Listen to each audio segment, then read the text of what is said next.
America did not win World War II on the battlefield first. It won the war inside a factory, one so large, so relentless, and so secret that the Army told reporters it didn't exist. They called it Plant 406, located in the heart of California's aviation boom, buried behind lock gates, patrol fences, and warehouses deliberately mislabeled to throw off spies. This factory would become the beating industrial heart of the United States air supremacy. Inside it, more than 45,000 workers, men, women, immigrants, farmers, students, widows, former mechanics, worked in shifts that never ended. When the sun went down, the factory lights stayed on. When Sundays came, the machine still roared. When holidays arrived, production simply paused long enough for a meal, then resumed with twice the speed. Plant 406 did not sleep. It could not sleep because the war outside wouldn't. It began in 1942, when Army Air Forces commanders realized something terrifying. America was running out of aircraft faster than it could build them. Bombers were being lost over Germany at a rate no Air Force had ever experienced. Fighters were melting away across the Pacific. General Hap Arnold wrote bluntly in a private note, "Production is our survival. If production stops, everything stops." And so the Army quietly approached Lockheed with an impossible request: create a factory that could build the P-38 Lightning, the fastest, deadliest interceptor America had, at a scale no one had ever attempted. But there was a problem. Lockheed was already at full capacity. Their current facilities were choking from the demand. There was simply no space, no materials, no time. Yet the Air Force didn't want excuses. It wanted aircraft, thousands of them. That was when the secret plan emerged. They would build an entirely new factory, bigger, louder, faster, and more advanced than anything on the West Coast. It would run 24 hours a day, 7 days a week, without pause. No aircraft plant in the world had ever attempted true, round-the-clock aviation production. And if America failed, the skies over Europe and the Pacific would be handed to the Axis. Construction began in the winter of 1942, and that's when the first miracle happened. Within only 90 days, Lockheed engineers and Army engineers built one of the largest cover manufacturing spaces on Earth, a facility so long that workers described walking from one end to another as a hike. Inside, they installed assembly lines that stretched farther than any automotive plant. The P-38, complex twin-engine and notoriously difficult to build, would move across the floor in stages, like a metal skeleton slowly gaining life. Each section had its own supervisor. Each supervisor had a specific quota, and each quota grew larger by the week. Workers joked that the only thing faster than the P-38 was the speed at which management demanded the next one. But with the new facility came a new challenge: keeping it hidden. The Army feared Japanese submarines off the California coast. They feared spies. They feared sabotage. And so Plant 406 was given layers of deception. From the air, the factory roof was painted with fake streets, fake lawns, fake houses, complete with fake cars on fake driveways. Pilots flying overhead would swear they were looking at a suburban neighborhood, not the most important fighter aircraft factory in America. Workers entered through guarded gates. Letters home were censored. No one outside was allowed to know what they were building. Inside the massive hangars, the heat was suffocating, the noise earth-shaking, and the deadlines unforgiving. Men wore oil-soaked rags tied around their heads. Women worked machines that had never been designed for women's hands. Every day, 45,000 people clocked in, and the sight of the factory floor became legendary. Rivers of sparks cascading from welders, engines being lowered into frames with crane hooks, propellers stacked like deadly windmills. The smell of grease, aluminum shavings, rubber, sweat, and coffee. It was a city inside a building. Shift whistles blew at midnight, just as loudly as they blew at noon. Teenagers worked side by side with retirees. Mothers worked alongside brothers on leave from a farm. Every hour, the assembly line crept forward. Every day, another lightning rolled out. A worker named Dorothy Mae Summers later said, "You didn't feel like you were making airplanes. You felt like you were trying to save somebody's son." Production increased so fast that the Army couldn't believe the numbers. The P-38 Lightning once a boutique hand-assembled aircraft, was now coming off the line like a mass-produced weapon. Every bomb that hit a German factory, every dogfight in the Pacific, every escort mission over Europe relied on the factory that never slept.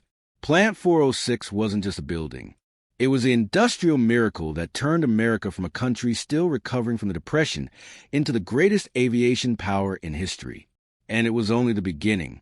The day shift built the aircraft, but the night shift saved the war. By the summer of 1943, Plant 406 had become a living organism, breathing in aluminum, steel, rubber, and fuel, and exhaling war machines at a pace that astonished even the Army Air Forces. But the pressure was worsening. American bomber losses over Europe threatened to cripple the entire strategy. Dozens of B-17s and B-24s were being shredded by German fighters every week. The P-38 Lightning, with its range and firepower, was the only escort fighter capable of protecting them deep inside Germany. But there simply weren't enough. General Hap Arnold sent a message that workers at Lockheed would later read, "We need every P-38 you can build. We need them yesterday." And so the factory adopted a rhythm no civilian plant had ever attempted. 3 shifts, 8 hours each, nonstop, no pause, no silence, not even for a second. At 11:59 p.m., while the rest of Los Angeles slept, sirens echoed across the plant. The night shift, thousands of workers, marched through the gates like an incoming army. They arrived carrying tin lunch boxes, thermoses of black coffee, and exhaustion of a life lived entirely backwards. But they also carried something else, the knowledge that every hour lost meant pilots dying somewhere far above the clouds. Inside the hangars, the transformation was immediate. When the sun went down, Plant 406 changed mood, texture, and sound. The daytime flurry, the shouting supervisors, the rattling forklifts, the buzz of deliveries, was replaced by something more focused, more intense, almost ritualistic. The night belonged to the specialists, the obsessives, the workers who could assemble complex machinery under the glow of fluorescent lights that hummed like electrical ghosts. Women made up nearly half the night shift. Many were mothers whose husbands were overseas. Others were young women who skipped college, or widows who'd lost everything in the Depression. They became master riveters, welders, metal formers, electricians, and inspectors. They learned to read blueprints that even male engineers struggled to understand. A supervisor once said, "If the day shift built the P-38's body, the women on night shift built its soul." The soundscape of the graveyard shift was different too. The massive stamping presses still boomed like thunder. The welding torches still hissed like angry serpents. But the music changed. Radios were technically forbidden, security reasons, but nearly every worker smuggled one in. Under the drone of machinery, the Andrews sisters harmonized, Benny Goodman swung, and distant news broadcasts whispered about the war's progress. And yet, no matter the music, the rhythm of the factory was constant. Hammer, torch, drill, rivet, repeat. Every 42 minutes, a buzzer signaled the movement of the assembly line. Every 6 hours, the entire shift rotated stations. Every 8 hours, a portion of the night shift walked out with metal dust in their hair and oil stains on their boots, passing the day shift like two worlds brushing shoulders. What made the night shift legendary wasn't just its scale, it was its efficiency. During the day, the plant dealt with deliveries, inspections, supervisors, engineers, and constant interruptions. But at night was pure production. No visitors, no army brass walking the floor. No executives looking over shoulders, just workers, machines, and the relentless pressure of time. This was when the most delicate tasks happened. Instrument panels were wired with surgical precision. Landing gears were fitted with tolerances so tight that inspectors used feeler gauges thinner than paper. Engines were mounted into the Lightning's twin booms, an operation requiring cranes, 8 technicians, and absolute silence except for hand signals. A misaligned bolt could kill a pilot. A weak weld could tear a wing apart at 30,000 feet. And so the night shift became the guardians of perfection. One of the most famous workers was Mrs. Harriet O'Neill, a former schoolteacher from Arkansas who became a master riveter. She could set 1,200 perfect rivets in a single shift, every one flush, every one airtight. Her section chief later said, "I trusted Harriet more than any inspector. If she riveted it, it flew." Then there was Edwin "Red" Carter, a 19-year-old machinist whose father was fighting on Guadalcanal. He worked double shifts voluntarily, machining engine mounts with tolerances measured in thousandths of an inch. The Army once rejected an entire shipment of mounts from another plant. Red's section replaced them in 72 hours. No questions asked. These weren't just workers. They were the uncelebrated heroes of America's air war. Around 3 a.m., the factory always hit the same strange moment, a lull not in production, but in spirit. Fatigue crept up on everyone. The coffee tasted like warm battery acid. The lights flickered, not from power issues, but from the strain on the electrical grid. It was the moment when people's hands shook from exhaustion, when mistakes were most dangerous. Supervisors fought this dead hour by rotating teams, blasting patriotic speeches over the intercom, and announcing combat successes whenever they arrived in telegrams. Sometimes the telegrams weren't victories. They were lost reports. And though the plant never announced names, everyone knew what they meant. A quiet fell over the floor whenever a telegram was read. Somewhere in Europe, a bomber had gone down. Somewhere in the Pacific, a pilot hadn't returned. Somewhere, AP-38 was lost. And so the workers tightened their helmets, wiped their hands, and leaned back over the fuselage, the wing, the engine. They worked harder. At 5:30 a.m., dawn seeped into the factory through the roof vents, painting the planes in faint gold. By 6 o'clock, another lightning rolled toward the open hangar doors. Pushed by a tug, the day shift arrived as the night shift stumbled toward the buses, their faces coated in aluminum dust like soldiers returning from battle. Before leaving, many workers paused and looked at the completed P-38 sitting on the tarmac, waiting for its test pilot. They looked at it the way parents look at a child leaving home. Because once it took off, that plane was going to war, and the people who built it would never know if it returned. But they kept building, because America needed them, because pilots depended on them, because the factory that never slept had become the quiet front line of the air war. The night shift was the unsung backbone of America's aviation miracle, and without it, the skies of Europe and the Pacific might have belonged to someone else. The more aircraft Plant 406 produced, the more dangerous it became. By late 1943, American intelligence agencies were tracking a disturbing pattern. Japan and Germany had begun searching for the source of the P-38 Lightning. This strange, twin-boom fighter that was suddenly tearing apart air raids, intercepting bombers, and escorting American formations deeper and deeper into enemy territory. Axis pilots called it many things. The fork-tailed devil, the twin viper, the ghost with two shadows. But Berlin and Tokyo agreed on one thing. Whoever was building the P-38 was becoming a strategic threat, and that meant that Plant 406 had to disappear. Los Angeles in the early 1940s was not just movie sets and sunshine. It was one of the most active espionage battlegrounds in the United States. German agents blended into immigrant communities. Japanese intelligence officers posed as shipping clerks or businessmen. Even the Hollywood studios unknowingly employed stagehands with foreign ties who passed information to handlers. And where were many of these spies stationed? Within walking distance of the largest aircraft plants on the West Coast: Lockheed, North American Aviation; Douglas, Vultee, Vega, factories producing every critical American aircraft of the war. In March 1943, the FBI intercepted coded correspondence from a German agent referring to the large twin-engine fighter plant with unusual roof patterns. That was not vague. That was Plant 406. Another intercepted message from a Japanese agent reported, "In Burbank, there is a facility with extreme secrecy. Workers guarded, women included. No one speaks of what they make." They were getting too close. Inside the office of Lockheed Security Chief Robert Smith, the atmosphere shifted. FBI agents visited weekly. Military police became regular presences. The plant's internal security force tripled. Every trash bin was searched before being emptied. Blueprints were never out of sight, not even during lunch breaks. Workers were warned. Loose talk kills aircraft. Loose talk kills pilots. Loose talk kills sons. Some took the posters lightly. Most did not, because rumors had already begun circulating about Japanese submarines off the coast of Santa Barbara. And the Army knew the truth.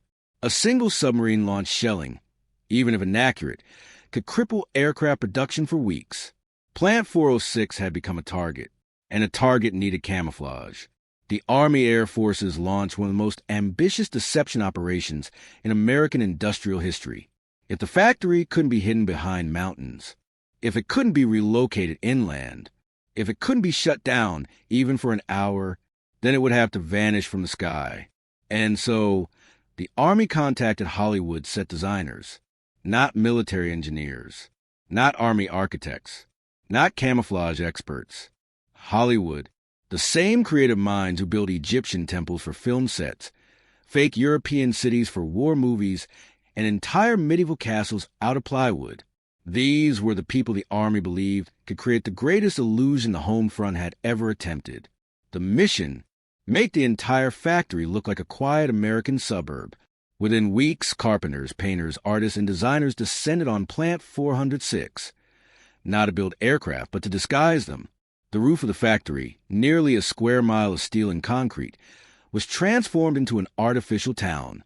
They built fake houses, fake garages, fake sidewalks, fake trees with cloth leaves, fake laundry lines, fake picket fences, even fake cars, all made of painted wood, wire mesh, cardboard, and canvas. Workers walking into the plant would sometimes climb onto nearby hills during lunch to look at the illusion. From above, the transformation was astonishing. What had been one of the largest aircraft facilities in America now looked like a quiet residential district. Children's bike toys, front lawns, patchwork gardens, even a church roof. It was quite literally camouflage art. But inside the plant, below the fake suburb, production continued at full speed. The lights never dimmed. The machines never stopped. The night shift still marched through floodlit gates as if war depended on it, because it did. In early 1944, a reconnaissance aircraft, believed to be Japanese, was spotted off the California coast. Radar picked it up briefly before it vanished into cloud cover. No alarm was sounded, but inside the command offices of Plant 406, the fear was immediate and electric. Had the deception worked? Had the illusion fooled the eye from 30,000 feet? 2 days later, the Army Air Forces received intercepted intelligence from a Japanese diplomatic channel. A large suburban district has expanded near the Burbank Film Studios. No significant military installations observed. The entire factory exhaled. The illusion had saved them. With espionage threats rising, the plan introduced new levels of secrecy. Workers could not bring notebooks, wallets, or pens onto the floor. Every locker was inspected at random. Every phone line was monitored. Windows were tinted or sealed. Engineers spoke in coded language internally. Visitors had their cameras confiscated at the gate. In one instance, a worker was caught sketching a P-38 wing assembly during a break. He was escorted out by military police and never returned. FBI records never revealed his fate. Rumors spread that spies had been caught in nearby neighborhoods. Some were true, some were exaggerations. All served the same purpose: to keep minds sharp and mouths shut. One plant foreman famously told his crew, "You're not just building planes. You're defending the secret of how many planes we can build." Because if the Axis ever discovered the truth, the scale, the speed, the relentless production, they would target the plant without hesitation. Plant 406 wasn't just a factory. It was a strategic weapon. A weapon made of workers, aluminum, and silence. By mid-1944, Allied air forces dominated the skies over Europe and the Pacific. P-38s escorted bombers over Germany. They hunted Japanese fighters in the Philippines. They dove on enemy positions from Burma to New Guinea. And every one of those lightnings owed its existence to a factory that officially did not exist. When war correspondents asked the Army where the P-38s were coming from, the reply was always the same: multiple sources, undisclosed locations, distributed manufacturing zones. It was a beautiful lie, a necessary lie, a wartime lie, Because the reality was simple. Most of those aircraft came from one place, Plant 406, a factory hidden under a rooftop suburb, protected by deception, silence, and workers who understood that the walls around them held one of America's most valuable secrets, the factory that had to disappear, so that America's air power could appear everywhere else. The Riverton Aircraft Plant, officially designated Plant 12B, did not recognize daytime or nighttime. It recognized only one thing: output. The factory existed in a war where every hour mattered, every delay killed pilots, and every completed aircraft pushed the Allies 1 inch closer to victory. By the time Chapter 4 begins, the daytime crews have handed over the line. The sun has set behind blackout curtains, and the most remarkable shift of all is clocked in, the midnight shift. Traffic outside the factory evaporated into silence. Armed guards patrolled the perimeter with flashlights taped to reduce their beam. A single exposed light could track enemy reconnaissance aircraft, or so the Army feared. Whether the threat was real or exaggerated didn't matter. For Riverton, the order was simple: no silhouette, no glow, no mistakes. Inside, however, the plant transformed into an artificial daylight of white-hot lamps. The cavernous production hall pulsed with the rhythm of moving cranes, clattering rivet guns, and the roar of industrial fans. At midnight, Riverton felt more alive than most cities did at noon. Supervisors used checklists worn down to soft paper. Foremen shouted over pneumatic hammers.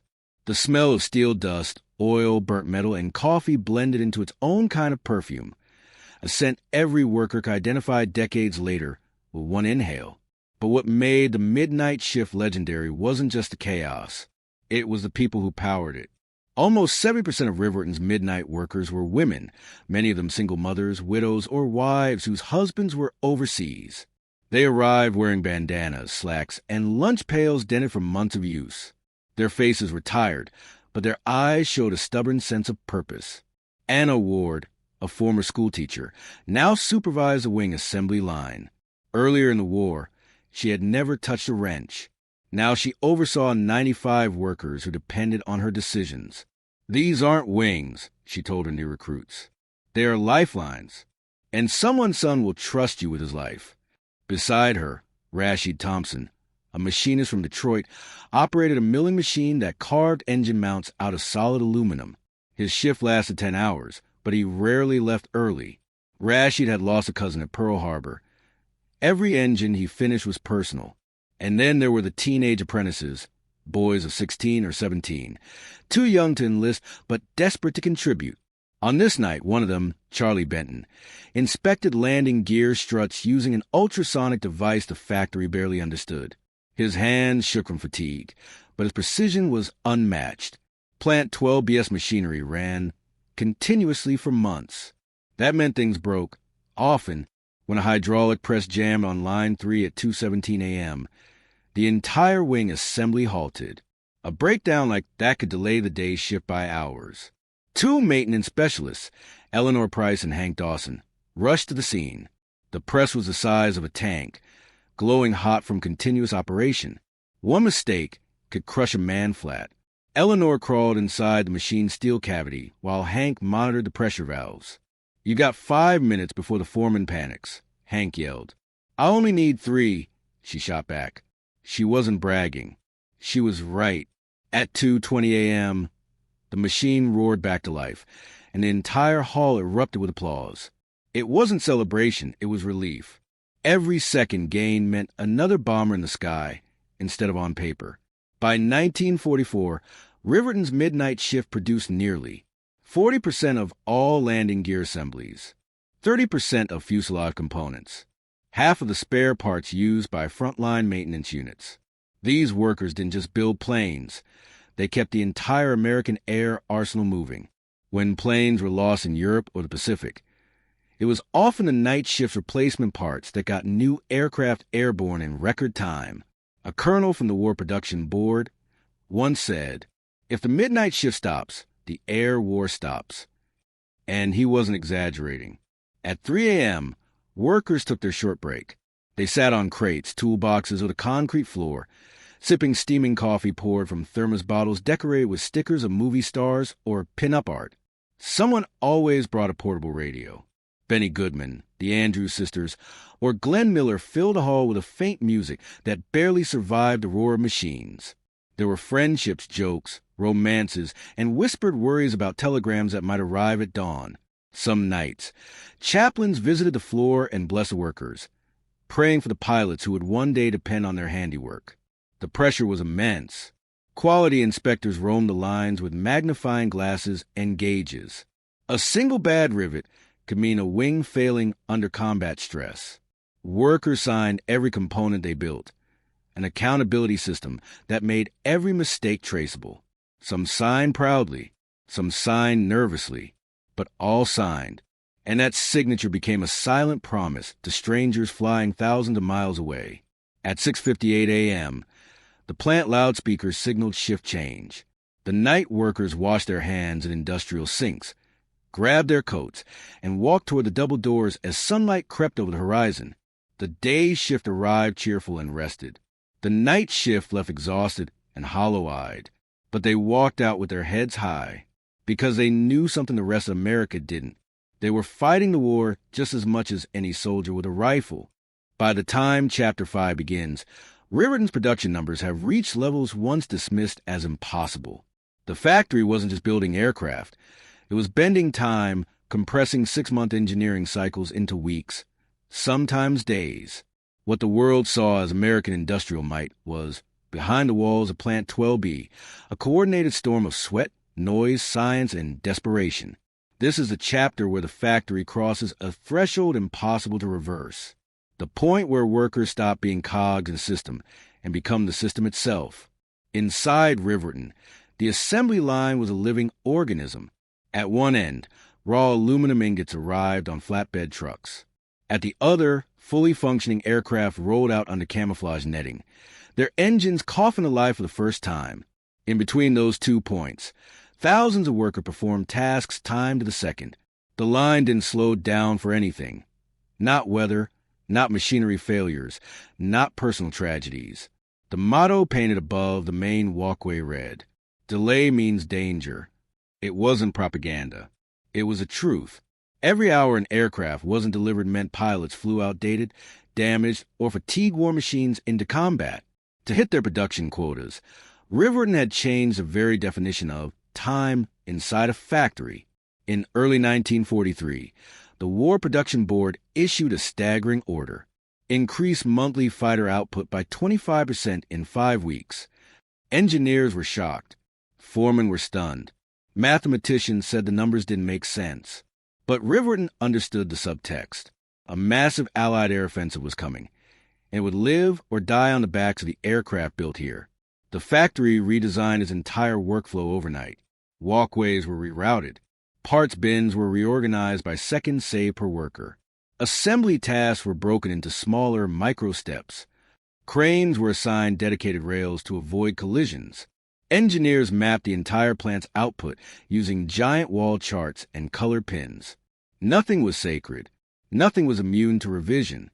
The line was redesigned with a single objective: build fighters faster than the war could destroy them. By midnight on the first week of changes, Riverton began studying something unusual: the workers themselves. Not in a dehumanizing sense, but in a hyper-practical one. How far did a riveter's arm move per strike? How many steps did it take an inspector to reach the next airframe? How many seconds did a machinist lose turning to grab a tool? Engineers made sketches of posture, reach, movement, and even fatigue patterns. Conversations between tool designers and shift workers grew constant. Workers explained what caused the most strain, what slowed them down, and what tools didn't quite fit their hands. New tools were designed on-site, lighter, faster, stronger. Jigs were reshaped to reduce twisting. Clamps were redesigned to require fewer turns. Toolboxes were repositioned to cut walking time in half. A worker once joked, "They didn't just study our tools, they studied our elbows." He wasn't wrong. In spring 1943, the Luftwaffe unleashed a new generation of fighters over Europe. U.S. bomber formations suffered heavy losses. The demand for replacement aircraft soared beyond anything Riverton had seen. For Plant 12B, it felt like a second Pearl Harbor, Only this time they could fight back. Riverton went into emergency mode. All vacations were suspended. Double shifts became standard. Engineers slept in their offices. Cafeterias moved to 24-hour operation. Volunteers from other factories were flown in to help. During this period, workers began referring to the assembly line as the battlefield with no bullets. And it wasn't an exaggeration. They felt the same urgency, the same fear, the same pressure as the men flying the planes. When a bomber squadron was wiped out, the factory grieved as if the pilots were their own, because, in a way, they were. Near the end of the emergency push, disaster struck. A massive crane, responsible for lifting completed fuselage sections, suffered a gearbox failure. If the crane went offline, the entire production line would jam within hours. The backlog would ripple across every stage of assembly. Riverton might miss its monthly quota, and the front line would feel the impact almost immediately. Maintenance teams mobilized, but this time the damage was catastrophic. A new gearbox had to be custom milled from scratch. Engineers calculated the machining time. Toolmakers argued it couldn't be done in less than 18 hours. The monthly quota deadline was in 9. It should have been impossible. But Riverton didn't care about impossible. 6 machinists took turns without rest, rotating through micro-shifts, passing the incomplete gearbox like a relay baton. Sparks lit the workshop floor. Men and women leaned over the metal like surgeons operating on a dying patient. At hour 8, the gearbox was installed. At hour 9, the crane roared back to life. The assembly line never stopped. When the monthly report was released, Riverton had not only met its quota, it exceeded it by 12 aircraft. The emergency changed everything. The plan had proven something profound. Deadlines weren't fixed. Time wasn't fixed. Output wasn't fixed. Only effort was. The War Department later described Riverton as the factory that made time its servant. But the workers had their own version. Win-bend time. We just refused to be ruled by it.